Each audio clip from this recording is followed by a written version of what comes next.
So there is a monster auction on Saturday that I did preview last year. They had quite a bit of red there as far as tractors go. But when I showed up Saturday morning, it was pouring down rain. So I backed out of it. And I will again if it's pouring down rain on Saturday. I'm just not going to stand out in the rain. I'm just not going to do it. But what I am going to do right now, it's Monday morning, afternoon, barely afternoon, and I'm going to go over and see what they have. Equipment usually pours into this auction fairly early, and when I say early, I mean a week or two in advance. It's that big of an auction, and if you don't get there early, it's also one of those auctions where you got to park 2 miles away and walk. So it's a monster. As far as I know, there is no online bidding, so to me that's a big deal.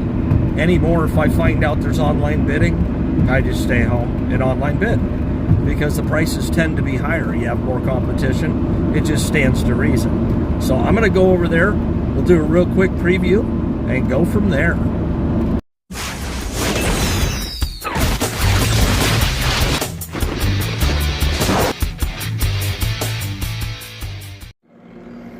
Well, the first thing I saw here right away is this 10-foot set of discs. These would be good for my M. Really easy to work on. I can tell you that the guy that had them before, this side concerns me a little bit, but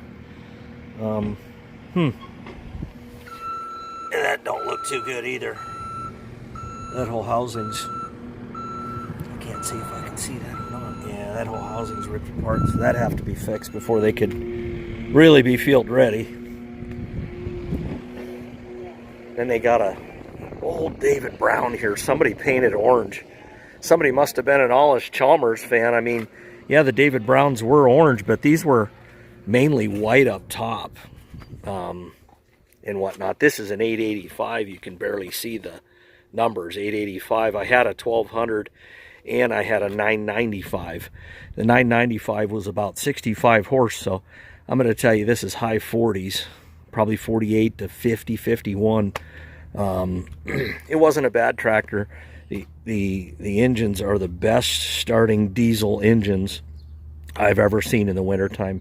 You plug them in, you turn the key, they fire up immediately, and it doesn't matter if it's 6 degrees out or not. But you know, has the high-low. There's your diff right there. You know, the wheels that slip to the wheels that grip. I did like that. The seat's horrific, but it's really in bad shape. It'll probably go for nothing.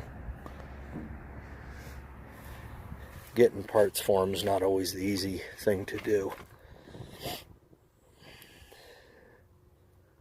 Yeah, so let's go right here. Boom. We're looking at a Super A. Say Super A, not in great shape. Obviously used it to plow his driveway out with. His business, not mine. Just saying what I'm seeing. This is interesting. Contraptions. This is all the, it's like all the pieces for a cultivator. Huh. No kidding. So yeah, I mean, Super A has the hydraulics. Obviously, that was your difference between the A and the Super. And this will not be a tractor that I bid on. It's just, it's been ran through the ringer. I mean, if I get it for $100, I'll take it. Yeah, sure. But, you know, the plow alone's probably worth that or more. All right, what do we got? We got a John Deere here. We got a Massey 245. These are handy little tractors. Stony Ridge Farmer has a, man, maybe a 235. It may even be a 245. I can't remember. Good little tractors, little utility tractors.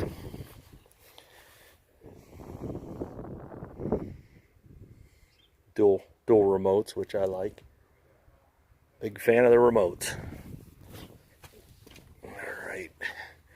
And then there is a cultimulcher here. This is a 10-footer. Appears to be a John Deere. Does not come with the hydraulic cylinder, so that's going to be an added expense right there. have to figure that into the bid. I would bid on this. If I am here and it's not raining, I probably will throw a bid on this. And based on looking at it, I mean, I'm going to tell you, yeah, it does need some work. It's used equipment. It's going to need work. Of course, you know, never matching tires on these. People never go and get decent tires.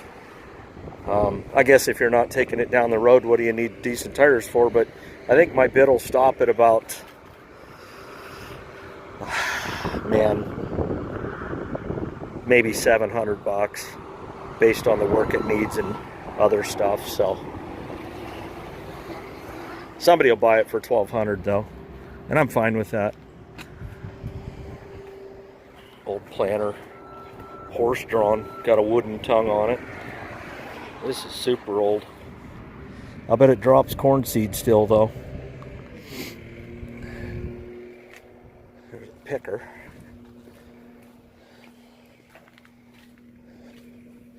Oh wow. It's a 2-row John Deere no-till corn planter. Now I had, years ago, I had a 4-row just like this. It was not, you can see the coulters there, the no-till coulters. It was not a no-till. Mine was conventional, but still, what a handy little thing. Throw it on there. The rows are already set at 30 inches. Throw it on there, plant all your sweet corn with it. It was nice. I regret selling that. And I sold that unit. It was at least in this good a shape, if not better. Basically brand new, very little field use, and I sold that unit for $3,000.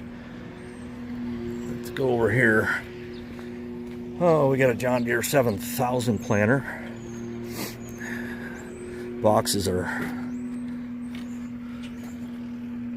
fiberglassed up or bondoed up or whatever, and I don't know, don't look too bad. I don't understand, like, you look over here and the lids are all missing and stuff. It's like, why? How do you lose lids? Seriously, going down the road, keep an eye on it. If one flies off, stop and pick it up. Yeah, world's okay as farmer. You were looking for a 4-row, so I don't know. Just depends on what you're looking for and what kind of shape you're looking for. He's kind of jerry-rigged this contraption on here for his marker arm, but you know, if you're looking for something that's John Deere and drops corn, this probably is it. I'll look in one of the corn boxes.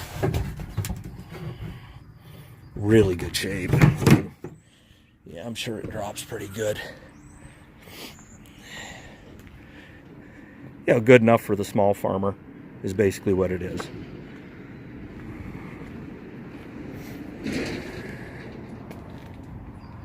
And then here's an international. I mean, absolutely seen better days. Oh, they're in horrible shape. This is absolutely deteriorated to the touch. But it's an auction. Like I say, this is Monday, so 90% of the stuff isn't even here yet. Got a couple plows over there. 3-bottom or a 4-bottom 3-point and semi-mount 4-bottom. So, and I had a John Deere that was similar to that in 3-bottom. So